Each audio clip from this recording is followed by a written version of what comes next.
Eddie, you're on the screen. Eddie, you're on. Oh, hi. Whoops, he didn't realize he was still on the screen. That's so funny. Whoopsie. Wow.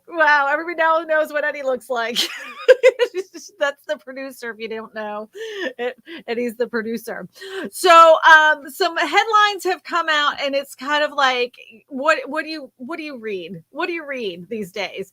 And this one article came out, and it was talking about how the experts have now shifted once again on what they are predicting as far as the housing market. I did do a poll there at the beginning. Once you click on, you'll see a poll that comes up.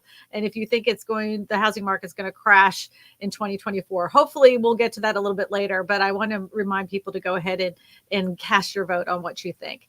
So with the first article coming up, let's go ahead and pull it up on the screen so we can talk about it. Everybody's saying hi to Eddie. He's the anomaly. All right, here we go. This is the housing market going to crash? What the experts say about the possibility in 2023. Okay, here we go.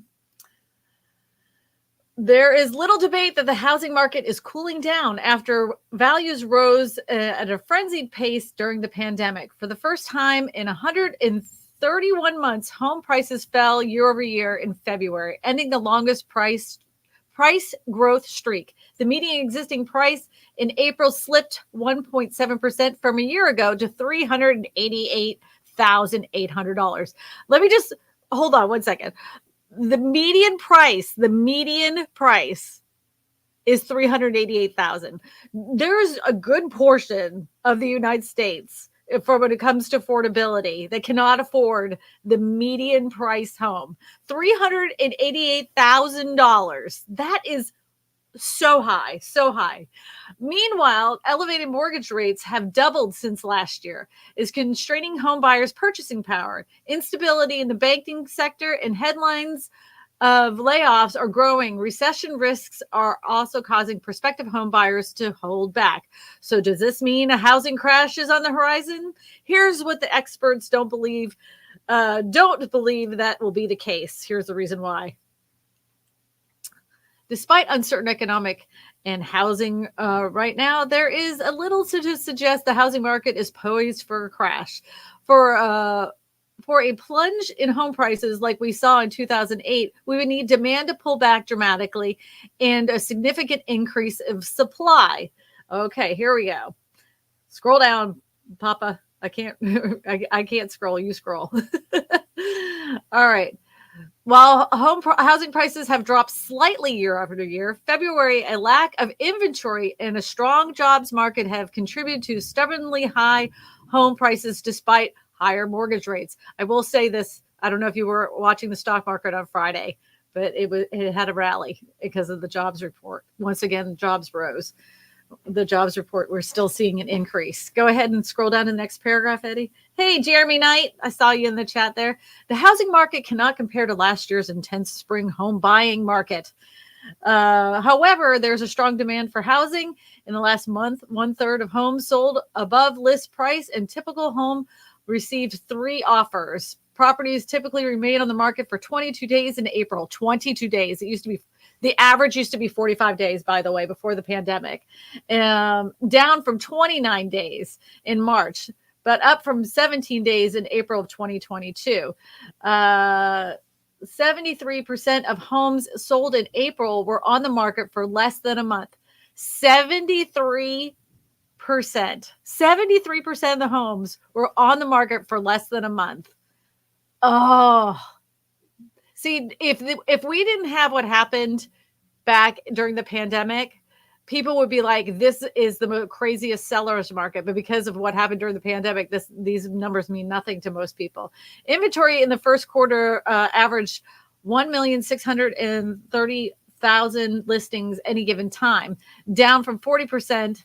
Down, meaning there's less than from the quarter of 2019, a year before the onset of COVID-19 pandemic, said the National Association of Realtors. We don't have any houses, and they haven't been building any. There's been limited supply of 85% of mortgage holders are locked into below 5% mortgage rates, which discourages current homeowners from selling their home and buying another in today's elevated rates. How many times have I said that? Like a gazillion times. Nobody wants to buy. Who wants to buy a house at 6.5 or almost 7%? Like, oh, you know what? I think I need to I'm going to go ahead and upsize my house, but I'm going to take a 6 or 7% mortgage rate to do it. Oh, heck no. Heck no. Total inventory registered at the end of April was 1.4 million units, up 7% from March and 1% from a year ago, 1.3 million. Unsold inventory sits at 2.9%, 2.9 months supply. Unsold inventory sits at 2.9 months supply. We need like a 6-month supply to be in a healthy housing market. That's up from 2.6% in March. But I mean, these numbers, like, people cannot wrap their head around. We can't see a crash unless there's a massive amount of inventory. 6-month supply of inventory across the United States is a normal housing market. We're nowhere near that. Supply is still very low, which could help home prices from collapsing, even if we saw a downturn in demand. Big influx of homes is unlikely. If there was significant job losses, this is another thing I've always said. If there's significant job losses, we could see an increase of number of people unable to make their mortgages, who would therefore have to list their homes. Says, I don't even know who this person is. But anyways, here's the thing. If like tomorrow, job market falls apart, everybody's losing their jobs, massive corporate layoffs, it would take months before we would ever see a wave of homes hitting the market. Because a lot of times when people are in that situation, they lose their job, they have some reserve money that they're going to go ahead and pay their mortgage for a time, then they can't pay it anymore, and then they start the foreclosure process. The foreclosure process in some states can take as little as, let's say, 2 months. In some states it can take years before it ever hits the foreclosure market. A lot of times with these banks, when they have foreclosures, they sell them in bulk, so you may not ever even get to see, even though you know that your neighbor next door didn't pay their mortgage, you could never see that house. An investment firm could purchase that house, do a little like painting of it because they got it on the cheap, and then resell it for themselves. I mean, like, you may never ever see it as a foreclosure where you could negotiate on it. That would take months. I mean, that's why I asked the question at the beginning of this. If you looked in the chat at the top, there's a question here. Do you think that we're going to see a housing crash in 2024? The way things are looking right now, in my opinion, just from what it looks like right now, that doesn't mean it can't change tomorrow. And my opinion won't change tomorrow. But if it remains the way it is now, I do not see that we're going to see a housing crash in 2024. That's just my opinion. There's so many different factors that could happen during that time that would change that opinion. But if it stays on the course that we are now, with the lack of supply and the pent-up demand of first-time home buyers, I just don't see it collapsing in 2024. But you let me know in that questionnaire there, because I'm interested to see what you guys have to say about it. I'm interested to see what you have to say about it. Now, at any time during this live stream, if you have any questions, be sure to put the word question first, and then followed by the question you want to ask, and Eddie will go ahead and put it on the screen. We do not have a guest today. It's just me, myself, and I. And I'll be happy to show you some other articles that have come out, because Eddie wanted me to focus on them. So Sweet Nova says, it's sad that people have to wait for people to lose their jobs to buy homes. And you know what? You're right. Because during the last housing crash that we did have there, I mean, you can call it whatever you want. The housing collapse happened. It happened. But it was an economic term, not just for the housing market. There were so many different other factors that went into that, so many different causes, but one of the things that made home prices drop so significantly is that we had an oversupply of homes that were available. There was tons of new construction all over the place. Everywhere you went, there was new construction going on. Home builders were counting on the fact that people were going to still continue to buy houses. And then when everything kind of went to poof, they found themselves in a place that they said, I'm never doing that again. I'm never going to build too many houses. If I only sell 30 a year, I'm only going to build 35. They never recovered from that. If you look at the amount of new home construction here in the United States, you can see the significant drop of new homes being built since the last crash. It's very obvious that that's what happened. So, yeah. Yeah. Oh, Ezra, thank you. In Florida, they're raising homeowners insurance and making everyone get a new roof or be canceled. This raised my HOA $254 to $754 a month. Nowhere to go if I sell it. Rents are so high. So California and Florida are in an insurance, I would say, crisis right now, because a lot of insurance companies have bailed out of Florida due to the fact there were so many storm events and so many people had significant damage to their homes. The last group of hurricanes that came through, I was following this poor girl on TikTok because her whole pool had fell into the ocean. And then they started to rebuild everything back, and she was getting it all cleared up and getting it all back. Her pool was able to get lifted back up, and she was all excited. And then another storm came through, and not only did it take the pool, but it took half of her house. So they had to scrape the whole entire thing. That insurance company lost all that money because of that short period of time. So, insurance companies are great until they start losing money, and some of them can't justify it. And that same principle goes for California as well. Like, they've had so many wildfires. There's so many natural disasters that have happened there. They're not making their money back. So they're threatening to pull out. Years ago, State Farm tried to pull out of Florida. And at that time, the governor said, if you decide to pull out of the homeowner's insurance here in Florida, you're going to take your car insurance with you. And they went, oh, no, just kidding. Oh, no, we need that. But I think now they're kind of at the spot where they don't care. They're willing just to pull out the whole entire state. And I think they're forcing them to have to join their state home insurance. And it's a lot more expensive. I know my homeowner's insurance went up significantly this year, and so did my property taxes, but that was because home prices went up. So Johnny Johnson says, question, I heard this week that if interest rates go down even a half a point, there will be a big rush to buy houses and prices will skyrocket. What are your thoughts? So if you're in that, I would say 700, it would depend on what your median is. So anything below the median price home in your area or slightly above that median price home, you're going to have, there's still a problem with bidding wars. There's still a problem with supply. And if we see interest rates go down, it's going to happen exactly how it happened. Every time it goes down a little bit, you just see a rush of people trying to get into them. I've talked to so many real estate agents, and anything that's below the median price home, I mean, they're scrambling to go get it as quickly as possible. Bidding wars have not ended in most areas if you're in that below median price range. Now, once you get into the higher priced homes, some of those homes are the ones that are seeing this most significant, noticeable amount of time on the market. They're spending more time on the market. They are more willing to work with the buyers on that. But if you're in that first time home buyer category, you're rushing to get a house, rushing. And the thing is I can't see any of those homes coming down in price because we don't have anything built that would fit that need. There's no affordable homes being built.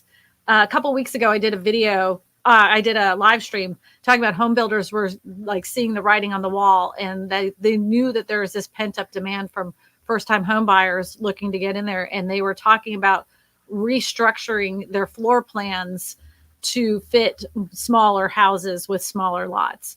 That's a step in the right direction. At least they're willing to look at it that way. There's also some legislation out there talking about how the government is willing to give up some land that they own to help developers. Now, if they could cut the red tape for developers, that would be the biggest thing. That would be the biggest thing. So that's my thoughts. That's my thoughts. So I have lots of thoughts. K. Darake. K. Darake? That's a question. Is there any area in the U.S. that has the potential of building a surplus of supply? Well, anytime you have an area that has a lot of new construction, there's always a chance and a jeopardy of having an oversupply of homes. Las Vegas was notorious for this, and Phoenix, Arizona during the last housing crash. A lot of areas around Florida saw the same kind of massive amounts of price dropping because there was so much new construction that hadn't been sold. Eddie and I lived in Orlando at that time, and we saw home prices come down a lot. Now, but if you lived in an area like we live now, they had very limited home construction, and the home prices during the crash in our little area kind of remained flat. They didn't like sink in the dust. Now, we did have some foreclosures and we did have a bunch of short sales, but nothing that I would say was a significant collapse. It was great for a lot of local investors here because they did buy a lot of properties that had been foreclosed on. Most of them were in really tough shape. And if you ever want to get into buying and investing in foreclosures, just know that anything that could happen to a home happens to a home. I was in one house one time. I was in this one house one time, and we couldn't figure out what was going on with the water. Like the water kept backing out. And so we got a plumber out there. Thank God this was during the inspection period. And the people that when they moved out because they couldn't pay their mortgage anymore, on the way out, just for giggles, I guess, they decided to dump cement down all the pipes. So all of those pipes had to be flushed out and fixed. They were able to do it without tearing into the slab, but wow. I mean, I don't know. It wasn't the mortgage company's fault. I don't know. I don't understand people's mindset when they do stuff like that. So anyways, that was my little story about foreclosures. You wouldn't believe some of the stuff I've seen, some of the stuff I've smelled. And Eddie and I even bought one years ago. That was a hoarder's house. That was fun. Laura said, we listed our house last week. Congratulations. And only had one showing, even though Zillow has tons of views and saves. Is it the interest rate hike that is keeping buyers away or something else? Well, I always have said the same thing. Price dictates the market. So if your house has been on the market for more than X amount of days and you've had no showings, that means the market has rejected your price and you may want to relook at it and maybe bring it down a little bit. I don't know your market though. This is just a suggestion.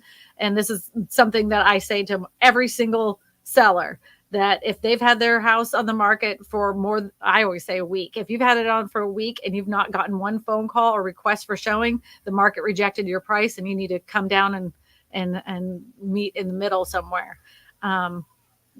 That's all I can say. That's usually what it is. It all comes down to price.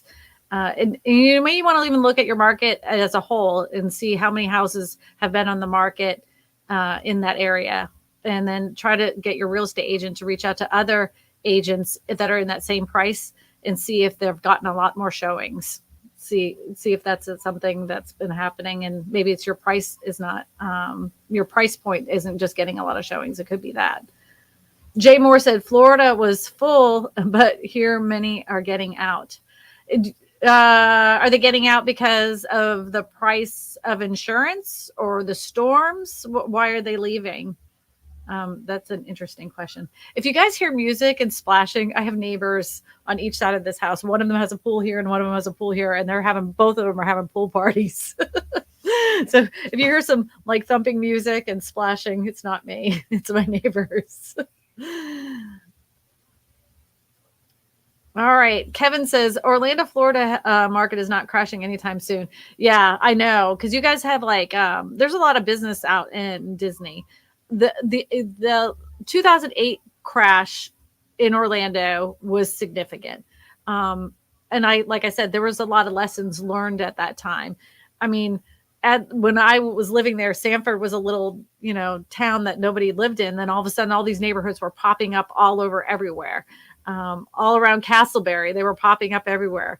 What was that one little area that like they never had housing, and all of a sudden they just had tons of housing once they put that interstate in? I can't think of the name of it at the moment, but yeah. So those houses are built. They can't build more land on areas that have already been built. So I can't imagine that it would. There's still places to build, but you're getting further away from the city. So not only that, the Airbnb business in Orlando is huge. Oh, Eddie wanted me to show you this. So these are the top areas that people are moving to. So Phoenix, Arizona happens to be number one. Las Vegas, Nevada, then Miami, Florida. I still say Miami is probably number one. Tampa, Florida is right after that. Orlando, Florida is number 5. Yep, not failing anytime soon. Sarasota, Florida, Cape Coral, Florida. Wow, look at all these people moving to Florida. Then we got Dallas, Texas on the map, Sacramento, California, and Houston, Texas. Now, I would have never thought people would be moving to Sacramento, California. I thought that'd be a place that people are leaving. But these are the places that people are getting out. They're done. San Francisco, done. New York, not going to do it anymore. Los Angeles, 21,000 people out of Los Angeles moved somewhere else. Washington, D.C., 17,000 people. Louisville, Kentucky. No, I always thought Louisville was nice. Boston, Massachusetts, my hometown. That's my hometown, man. Seattle, Washington, Hartford, Connecticut, Chicago, Illinois, and Denver, Colorado. My brother was just in Denver. He said the food there was amazing. Yep. Sorrento. Yep. Sorrento. All right. Eddie, what do we got next?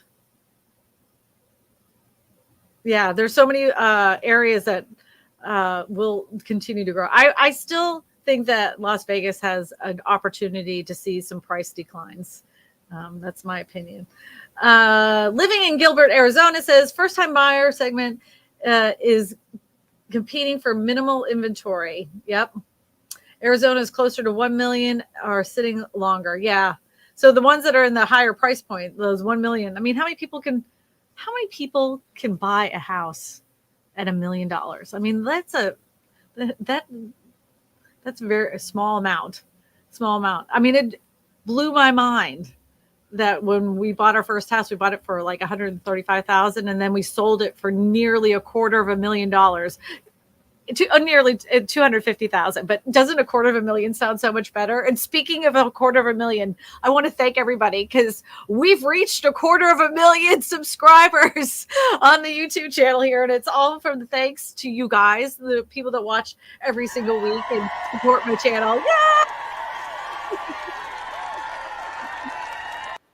I'm very thankful for all of you that come out and ask your questions every single week about the housing market and watch my videos that come out every single Tuesday. This week is going to be about the affordability crisis here in the United States, because that I can't stop talking about it until someone starts listening to me. We have an affordability problem badly, and we need more homes. We need a lot more houses. I just watched a thing on Vice about the affordability crisis, and they were saying everything that I've said 1,000 times, but they added a few more things in there. So if you guys have the chance, go check out that. That was fascinating. Mia's mommy said, question off topic. What would to someone think the rates of buy down is just partly paying off the interest up front? What would to someone think a right buy down is partly just paying up your interest up front? I'm not quite understanding your question. You can buy down your mortgage rate for a period of time, and then it readjusts. there's all sorts of different loan packages you can get. When it comes to those kinds of questions, I always leave it to the lender because they come up with new ways, creative financing ways. I mean, that's where, if you think about it, whenever the last housing crash happened, it was all because of creative financing type of loans where people would do these interest only loans where they were only paying the interest and nothing on the principal for like 2 years. And then the idea was that they would refinance at a lower interest rate down the road, thinking that interest rates would come down. In a lot of cases, that didn't happen. That was called the subprime market. I want everybody to know that subprime market never left. It's still part of real estate transactions every single day. But the availability and the ease of getting those type of loans is very, very difficult. So, I mean, not everybody under the sun is getting those type of loans. So I know that people ask me about that a lot, is if because of those kinds of mortgages, are we going to see a influx of homes coming on the market because of that? And that would not be the case. People that have bought homes in the last 3 years, and any real estate agent that's in the chat can verify this, a good portion put down either huge down payments or they came in cash. I was just blown away the amount of cash that entered the market over the last 3 years. I've never seen it like that, especially here in my little Hoboken town. Normally people are like, let me see if I can borrow some money from my grandma in order to get the down payment. Like normally people didn't have that. And then shockingly, I don't know, like young people too are like, yeah, I'm just going to go ahead and put down $40,000. I'm like, you have $40,000 and you're 23 years old. Okay. I didn't have that at 23. I was scraping the bottom of my car for some quarters for a pack of gum, but you got 30,000, fantastic. It's wild though. Yeah. So the buyers for the past several years their credit has been more scrutinized than they had been in years past. They do not have wonky, weird mortgages. So the idea of the flood of homes hitting the market because of that it just doesn't exist. It just does not exist. Da-da-da. You want to hear about our hoarder house? Oh, okay. All right. I'll tell you about our hoarder's house. We, down the road from us, a friend of mine said, hey, there's been this house on the market that's been on the market for 427 days. And I said, what's wrong with it? And he said, it's a hoarder's house. But he said, I think it's a great opportunity for you and Eddie if you want to buy a rental property. And I was like, okay. And he's like, I've been in it. It's different. So this house had a house behind it, right? It's a tiny house. It's like a little tiny manufactured home behind it because the actual house had so much stuff in it, you couldn't get through it. But she had carved a path all the way around. All of her stuff was covered in dust. And the carpet, everything was the same since the house was purchased in 1976. The smell was the same. And they were obviously heavy smokers because like all the popcorn was orange. All the walls had that drippy stuff, like the drippy tar stuff. And in the bathroom, of course, all the way around, the sinks were artistic cigarette burns. But the weirdest part about this whole entire house was that one room was dedicated to nothing but Elvis memorabilia, including felt paintings. And the other thing was that whenever the parents had passed away and she moved into the small house behind it, she left everything exactly the way it was when they passed away. So all of his like he had shaved his face. So that shaving cream in whiskers and everything were still stuck in the sink. It looked like aliens had plucked them off. And this was the first time somebody opened this time capsule. Like her robe was still on the door of the, hook on the door. I was shocked. She actually did remove everything out of the house. but it took us, I think, a week just to remove all the carpeting and the pads. And I mean, it was probably a month before we ever got it down to the point where we could start actually building it back up again. There was so much crud. Like when we pulled out the stove, there were rats, there were cockroaches. It took us 5 ozone treatments. If anybody knows what that is, where you block off everything and it basically kills everything in there. And if we would have, it was like a bodies of cockroaches all over the place in the house, but it did get the smell out and everything. Yeah. Yeah. So I was shocked we were able to get the smell of cigarettes out of there. If anybody ever buys a home that has a lot of cigarette smell, I strongly suggest getting one of those ozone treatments. Now, don't ever walk in a house during an ozone treatment. It can kill you. Don't do that. But it does leave the house smelling nice and fresh afterwards. I love me some ozone. It also works for mold as well.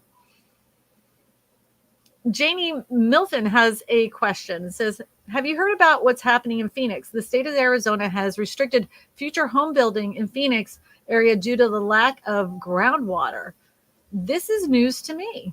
I did not know that. I thought the groundwater situation had been alleviated because the snowpack in California started to melt and some of the lakes were filling back up. And I thought a lot of the water that came to Phoenix came from the Hoover Dam and that was being filled. I'll have Eddie look this up. I can tell that Eddie's walked away from the camera, so I don't know what happened. I don't know what happened. Let me go ahead and remove your comment and put up somebody else's. I will look into this a little further for you. I was not aware of that. Last year at this time, all the lakes were drying up around Utah. I was really concerned about that. I thought for sure once those lakes dried up, like, what are those homes going to do? And they kept doing a bunch of new construction. Oh, you know what? You were talking about another area earlier about the areas that have had a lot of new construction could possibly see a big decline. I was in Utah, in southern Utah, where they have that Zion National Park. They had tons coming from the airport. Tons of new construction, and there wasn't a lot of water around there. And I kept thinking, if there isn't a lot of water and they're building all these homes, what's going to happen in 20 years when they have no water? You know, I really was thinking about that, but that's one area to keep an eye out. I've heard that they've had a decrease in prices. Okay, here, this is the answer to your question. Yep, there is a pause on building permits until they make sure there's enough water. We have many underground aquifers that the media doesn't talk about. We have friends that work there. Okay. Arizona limits new housing around Phoenix because of dwindling water supply. Officials said developers could still build in the affected areas, but would need to find alternative water sources to do so, such as surface and recycled water. So what would they do? Like capture rainwater? Is that an idea?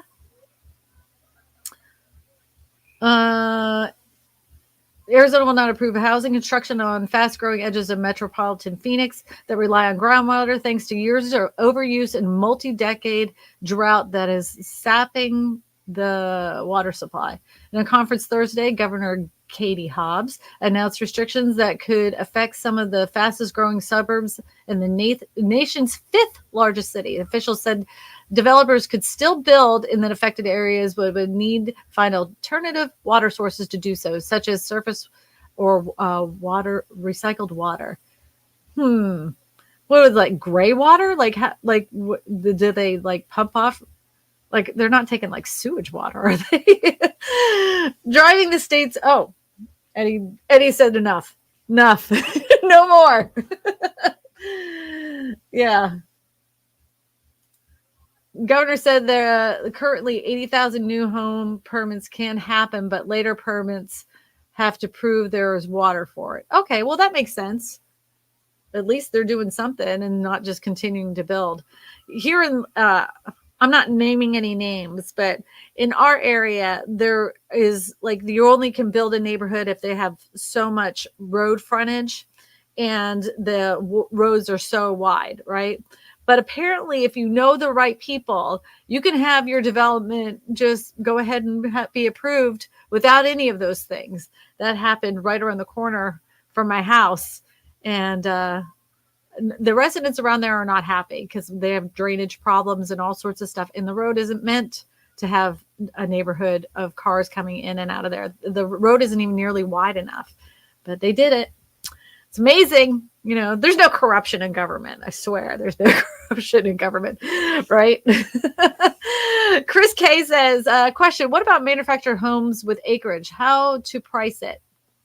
Okay, so I would suggest meeting with a real estate agent in your area to price it. Because what you want to do is you want to take any existing manufactured homes in the county that have the same amount of acreage that in that area. So that's how you would price it if you're trying to sell it. And that would be the same if you're trying to purchase one. You want to see how many houses in that area have that amount of acreage, how many have sold in that area with that amount of acreage, and that's how you estimate it. Now, if you're going to a lot and you're like talking to the salespeople, I suggest going online first, finding out what the base model price is, and then ask them, to see the base model. Most likely they're going to tell you, oh, we don't have any of the base models. There's some over here that's got this and this. And you know how salespeople are. This is the same with cars, same kind of idea. And you could order them though. Just know that if there's one that isn't on the lot and you say, well, this is the house that I want and I want it for this price because it says so on the website, they will order it for you for that price. Just saying. Just saying. Don't let them work you. Don't let them work you like a second job because that's what they're there to do. And that's what they're there to do. Derek Gonzalez has a question. It says, is it smart to lower your credit score? Is it smart to lower your credit score to get a better rate?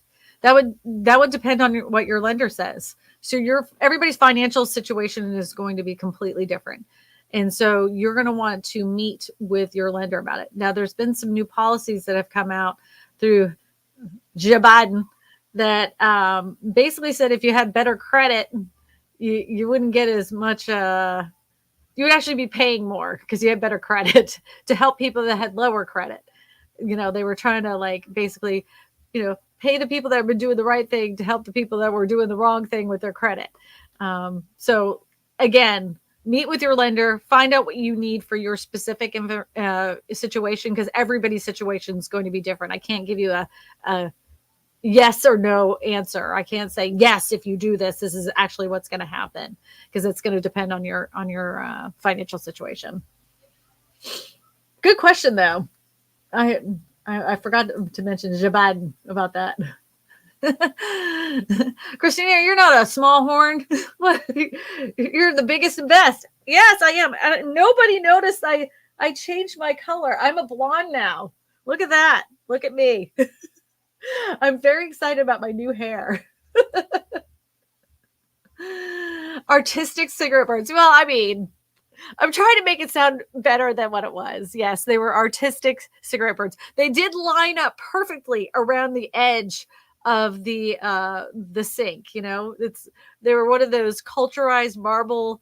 You know what I'm talking about? Those countertops that are for bathrooms that are the sink and the countertop are basically one. So the culturized marble, which is just basically marble ground up with resin, it made that pattern all the way around. It was perfectly spaced. I mean, he did have some creative mindset on that. Vintage jeans. Thanks for sharing. Did you rent or sell the house? Okay, I'm going to ask you guys a question.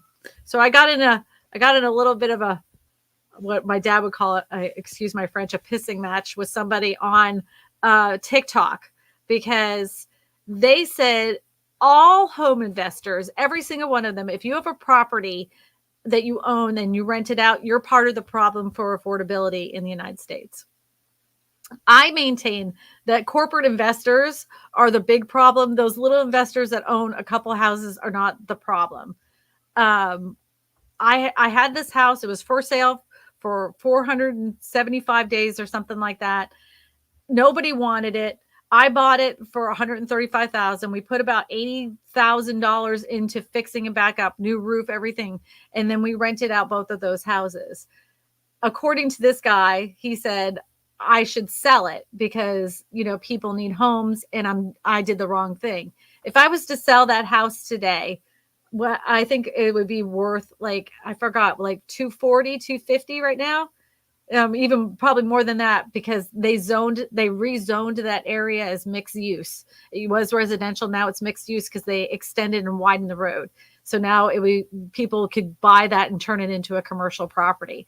I didn't know that at the time, but I'm holding on to it because that's part of my husband and I's retirement future.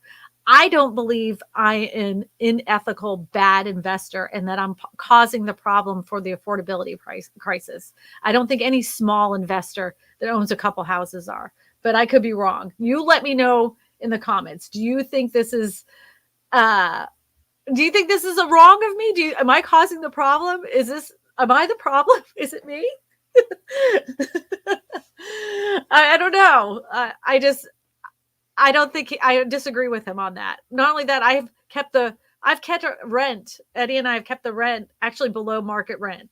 If we were to rent it out where it should be, which is, I think, like, what did we say? It was like $1,500 or $1,600 right now for that house, for the big house. And we're nowhere near that. I think we're at $1,200. I think that's the price where we're at.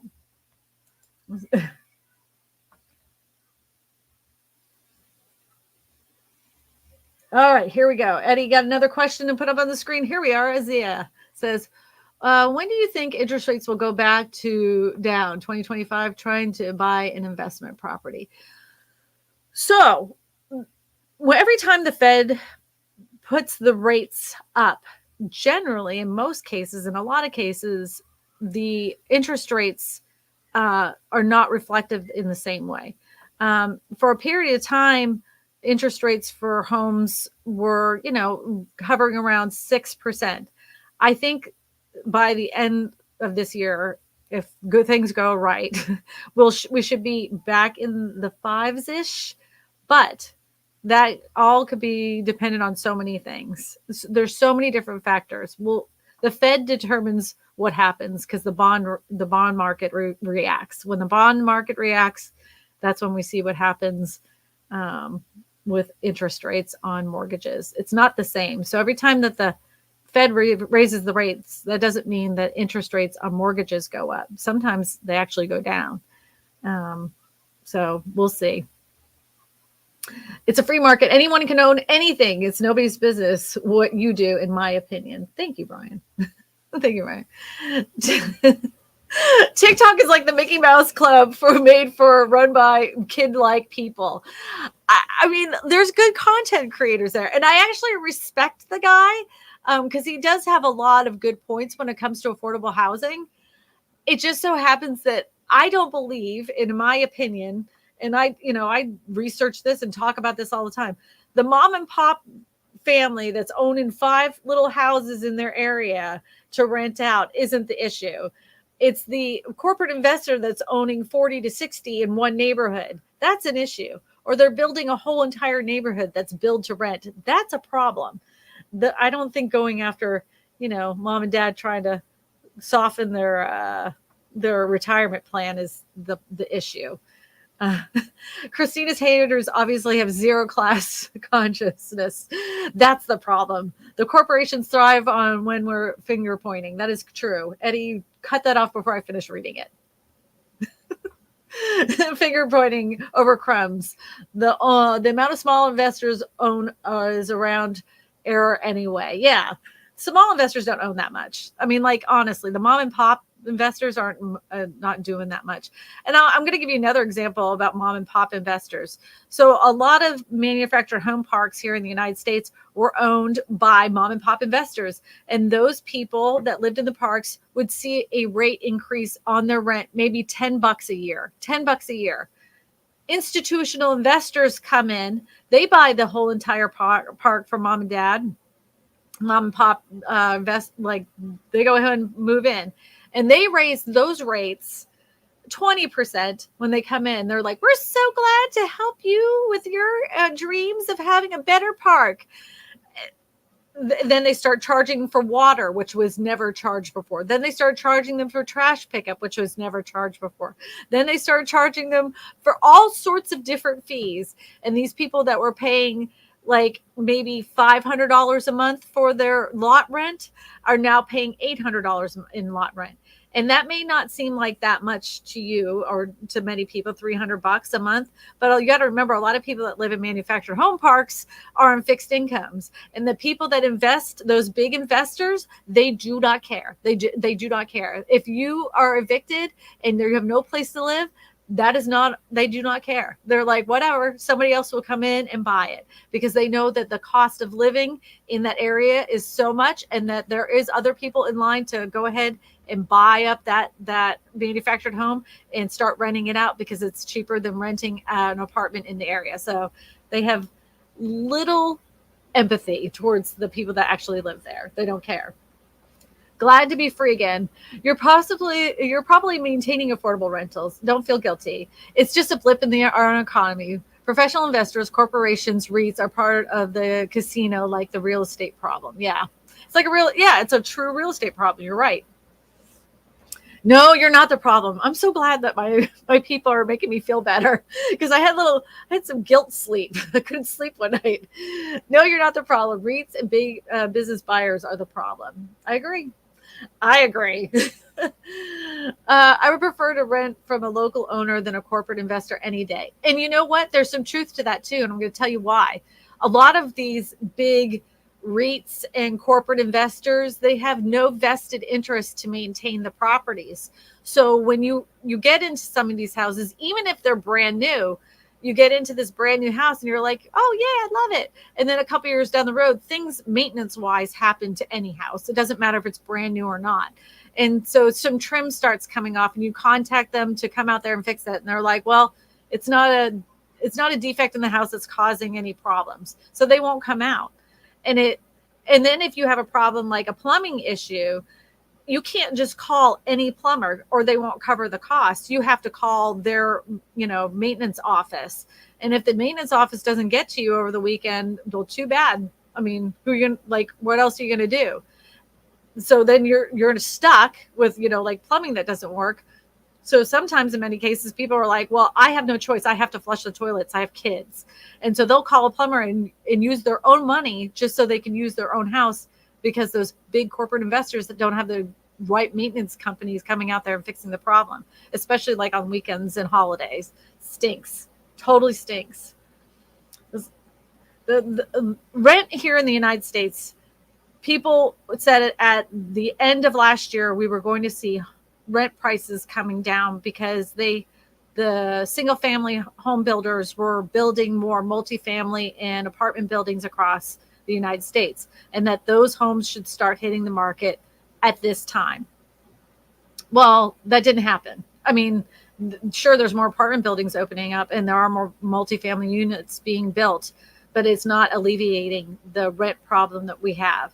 Rents continue to increase year over year, continued. So Byron has a question. What is an ozone treatment? Earlier in the stream, I was talking about ozone. So Eddie's going to pull it up.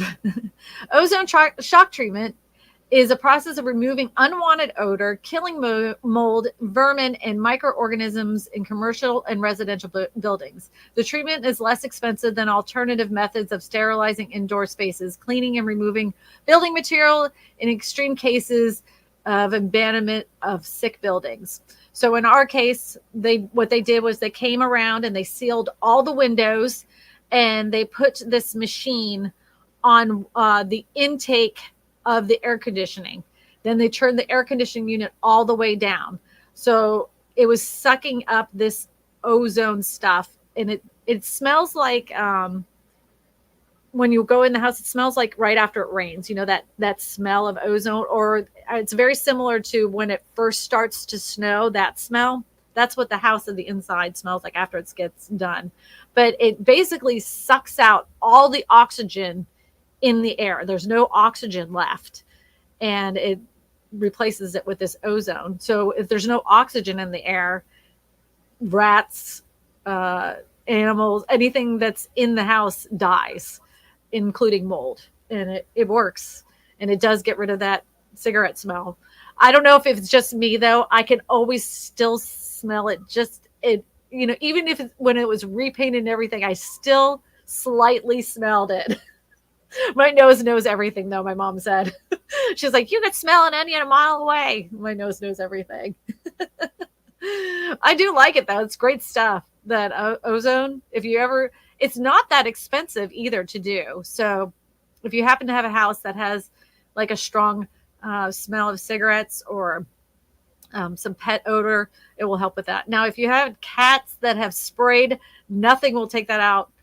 If they've sprayed the floor and stuff, you're going to have to remove that area and reseal it because you can't get that smell out. It's vile. And I'm a cat person. I got 4 of them. I know they make a mess. Byron has another question. It says, there is a new physical currency called gold bucks. Have you heard of those? And could they be used for real estate transaction? Goldbacks? All right, here we go. Goldback is a family of local currencies used operating in the U.S. states, launched by Goldback Incorporated in Utah, 2019. Goldback contains a thin layer of gold within a polymer coating. Goldbacks are shaped like regular currency, but contain 24-karat pure gold. The gold is safely contained between 2 layers of polyester, which add a artistic elements of fractioning gold bullion they contain. The term goldback refers to each unit of currency and the 1/1000th of an ounce of pure gold. The goldbacks are issued in denominations of 1, 5, 10, 25, and 50. So I guess it's just similar to owning like raw gold, or very similar to owning like pure silver. I don't know, because even like back in the day, people were trying to buy houses with Bitcoin, and it's a different real estate transaction. I think anything can be purchased with anything as long as you have a buyer and a seller that are in agreement of it. Sometimes people trade houses. As long as the buyer and the seller are in agreement of it, it can happen. It can happen. Now, would they be a mortgage based with that? I doubt it. Highly doubt it. Flame Fred has a question, like your screen name. That's fun. Question: listed our condo while we were out of the country. Came back. Agent said we had 3 or 4 offers. Agent picked one and never showed us the other offers. Is that strange? Not only is it strange, I can pretty much guarantee that is against their code of ethics. In their state. You can't, like here in the state of Louisiana, any offer does not matter, no matter how pathetic and terrible it is. I have to, by law in the state of Louisiana, present that offer, no matter how good or how bad it is. All offers have to be presented to me. The agent can't withhold any offers. You should demand to see the other offers, demand to see them. No matter how bad the agent says they are, you need to call them up and ask to see the other 3 offers. Now, if they're only verbal offers and they never made them to paper, that isn't an offer. That's just people talking. And that happens a lot too. Agents will call and say, do you think your buyer will take, or your seller will take this? And then I'm like, well, put it on paper. I mean, I don't know until you put it on paper. I don't negotiate over the telephone. I just will not, no matter, even if my clients were sitting right there, because people like to talk a big game. And once they have to put it on paper, then it becomes very real. They're just like they're just playing with you. So unless it's on paper in a signed offer, I don't even want to look at it. But it sounds to me like they were trying to backtrack something. I noticed your hair. I just didn't want to sound creepy. Oh, my hair is not creepy. I did that like, that where your roots show through. I like it. I'm feeling very sassy. Not a Hope Full Blonde says, not all people who have bad credit did the wrong thing. No, I shouldn't have said it like that. I realize that. I 100% realize that. Sometimes like when Eddie and I were, just getting married and stuff, he didn't even have credit. Like he had like no credit. So that made him look like he had bad credit because he had no credit. But he was 19, like we didn't get married at 19. We met when he was 19, but he didn't have anything to build up his credit yet. So we got him a phone in his name to start with that, just to start building his credit, because having no credit is actually worse than having bad credit, because you have to start from square one. Yes, indeed. Eddie's sending me some private messages on the side here. What is he saying? Oh, he's giving me a little rundown here. It says, Mia's mommy says, a listing said mechanical sooner. I've always heard city water, and this kind of scares me. Thoughts?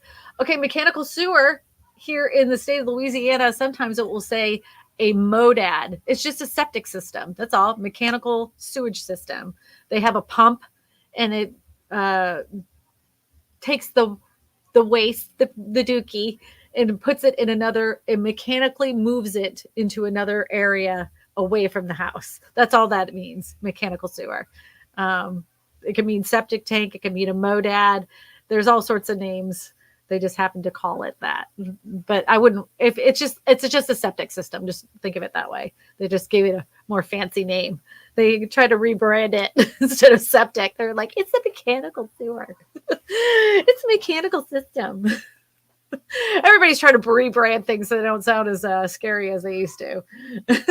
Just have it inspected. You can have it inspected, and there are specific companies that just inspect sewage systems. Make sure it's up to code for your area. You might have to get a new pump or a new motor on there to bring it up to the code for this specific area. Here in Louisiana, it's a requirement. It is a total requirement, and the sellers have to pay for it. They have no choice. So, just have somebody inspect it.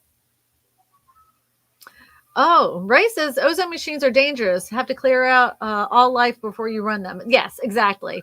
Then the house that we did it in, there was nobody living there except for spiders, cockroaches, and the few rats here and there. So I was okay to unalive those critters.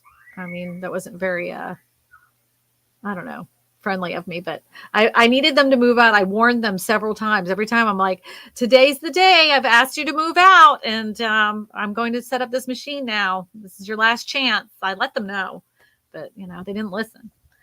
If you guys hear any screaming, that's my neighbors next door. They have a pool, and they're going crazy. Shelly has a question. Listing says has cesspool for sewer. What is that? Sounds gross. So they have a separated area that is collecting the human waste in a pooled area. So find out if that's permitted in your area. If you can still have a cesspool in that area. Doesn't sound like something you want to swim in. Let's just put it that way. Kingston City has a question. It says, did you hear about Minnesota banning corporations from buying single family homes to rent out? Well, I'm not disappointed. Way to go, Minnesota. I think it's a problem, especially here in the South. In those, if you go through the whole entire Bible Belt area, corporations have bought a lot of houses because they were able to buy them cheap. And I think a lot of the reason for home prices increasing as much as they did was because of investors buying them for above list price, making it so unaffordable that people have no choice but to rent. And then what are they going to do? They're going to rent from them that bought the house. Yeah. Yep. I think it's smart. I actually suggested that they should put a limitation how many investment properties should be allowed in a certain city. That's just me. Look, Eddie brought up the article. Minnesota bill bans corporations from buying homes out to rent. Yeah, there we go.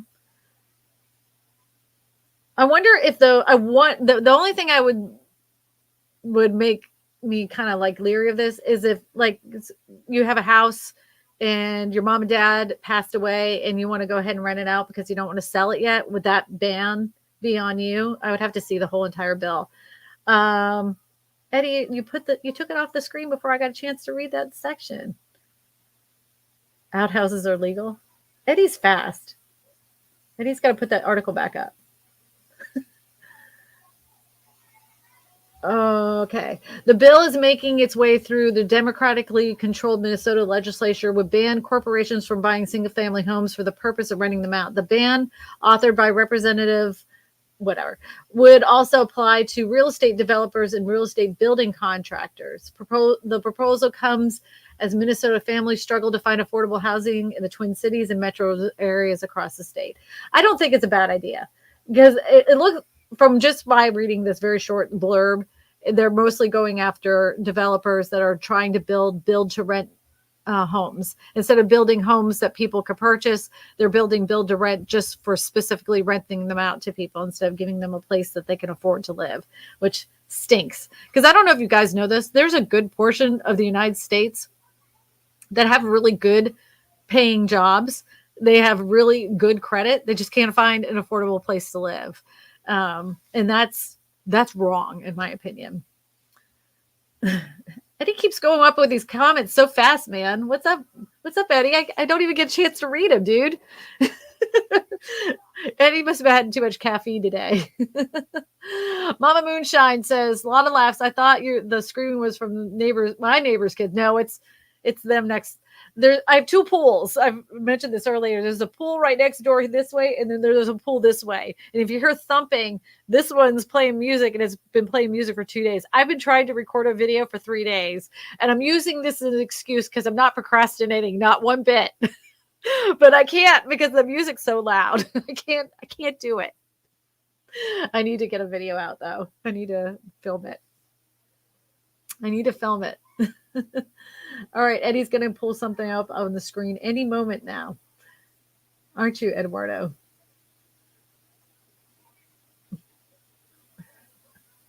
All right, here we are. Lauren says, market will correct at best 20%. May reasons why. Interest rates, taxes on properties, home policy insurances, areas around flood zones, increased flood insurance. These are the warnings. Now, in Florida, I heard that many areas that have never flooded are now in a flood zone, and they're making them get flood insurance. I heard that. I thought that was different, strange. Eddie, go if you would please pull up the thing that we had the beginning there, the poll. I did a poll at the beginning. If you could put that up on the screen so we can show the numbers, because I asked the question. If you guys, when you came on, I asked the question if you believe the housing market's going to crash in 2024, and I'm interested to see now that we have over 400 people, what would the answer is from you guys. Tandy says, I want to keep my home for my kids and continue to rent it out. That's what I'm saying. Like that piece of property that we bought was really basically for our children. It's honestly for our kids. When we sell that money's going to be split down the middle, and the kids are going to go ahead and decide what they want to do with it. Hopefully they're going to buy their own first home, but it was bought for them. So that way that they had something to lean on in the future. Because I could see the writing on the wall that homes weren't getting any cheaper. And I figured that they could do this when they get to a certain age and we give them that house. They could either decide to move into it because, we fixed it up. It looks nice. Or they could decide to rent it out themselves and keep it for themselves and start making money from it. Or they can go ahead and sell it and split the money. So anyway. Eddie, if you could put that poll up on the screen, I would greatly appreciate it. Thank you so much, kind sir. Such a good dude. I know he's working hard behind the scenes.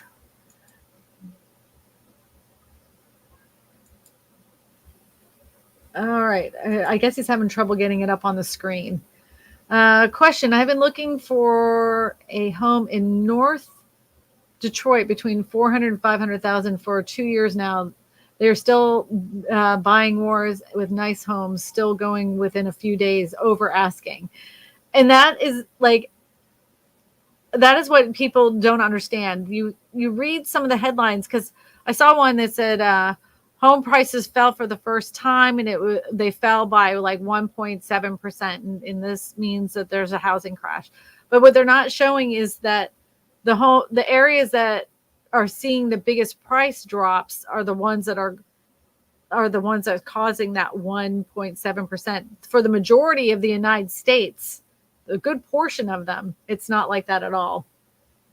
Eddie's not able to put the thing up on the chat, so the poll is gone for some reason. Let me look over here on this end. All right, on this end I got forgive me. I have it going on this over here. It says 40% says no. So do you think that home prices will see a housing crash in 2024? Most of you said no. 40% of you have said no. 22 says yes, let it all burn down. Maybe 10% of you said maybe, and 28% said I just don't know. I just don't know. I'm just glad I had this over here going. Little inception right there. Thank you, Debbie, your dreams coach. Thank you so much. Yeah, I don't know. 2024 is, I say this every stream, and I'm going to continue to say that.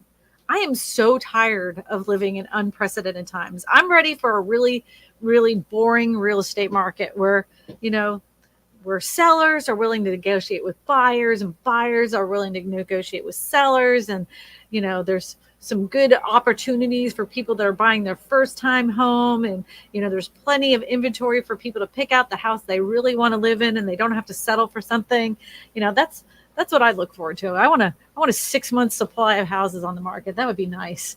Even a 4-month supply would be nice right about now. I think everybody's tired of living in unprecedented times. But if you're wanting to move and get away from your unprecedented times, you can always find a real estate agent. And if you're difficulty finding a real estate agent in your area, just go ahead and go to my website at KristinaSmallhorn.com. Go ahead and pick any of the pink boxes. Just click it and fill out the request for a referral. Once you make that request, please put in your phone number. I will give you a phone call. We'll talk about your real estate needs and what kind of real estate agent you are looking for. So don't forget to do that. I also want to ask you guys a huge favor, all 445 of you that are watching right now. I have been starting to take these live streams and turn them into podcasts. What I didn't realize how incredibly important it was to rate the podcast with 5 stars. If you guys would, in the kindness of your hearts, just take a moment, go over there, give my little podcast a 5-star review. That would be extremely helpful. I would greatly appreciate it. We have over 20 episodes on there. I started that this year. It's actually gaining a lot of momentum. So if you could jump over there, in the kindness of your hearts, if you can, jump over onto iTunes, give us a little 5-star review, and let people know that you like listening to me. You like listening to me. All right, so Tuesday, I'm going to be the video that's coming out is going to be a video about the affordability crisis, something I always talk about here on this channel every single week. I can't help it. I really want to help as many people as possible find an affordable place to live, and it's not always easy. So I always try to come up with some creative ways to fight the problem that we have in the United States. It seems that the powers that be are starting to listen a little bit more than they did 2 years ago, because it's so obvious we have a problem here in the United States. But in the meantime, I'll continue to make my videos so people will start listening. How? iTunes? Yes, iTunes. I'm on podcasts on iTunes, on Spotify, pretty much anywhere you can get your podcasts. I'm there. I'm there. But if you do the iTunes podcast, that'd be great. I want to thank all of our moderators for coming out and always making sure the chat stays clean. I appreciate it. B14 for Life says, do you think those who bought at 6% APR will be able to refinance for a lower rate in 2024? Only time will tell, but I wouldn't do it unless it's at least 2 percentage points down. I would not refinance. That's just me personally. You do what you have to do for your family and what's appropriate for your family. But unless it's gone down at least 2 percentage points, I'm not going to refinance. Yep. Thank you. So everybody, I want to say thank you so much for coming out here today and spending time with me and having a conversation about the real estate market. It's always fun. And in a couple weeks, I'm going to be having Jason Walter on, and we're going to be talking about the state of the real estate market. He has a channel that he talks about the real estate market like 5 days a week. 5 days a week. He's always following the headlines. So we're going to be doing that. So thank you, everybody. Have a great weekend. So long. Farewell. Wiedersehen.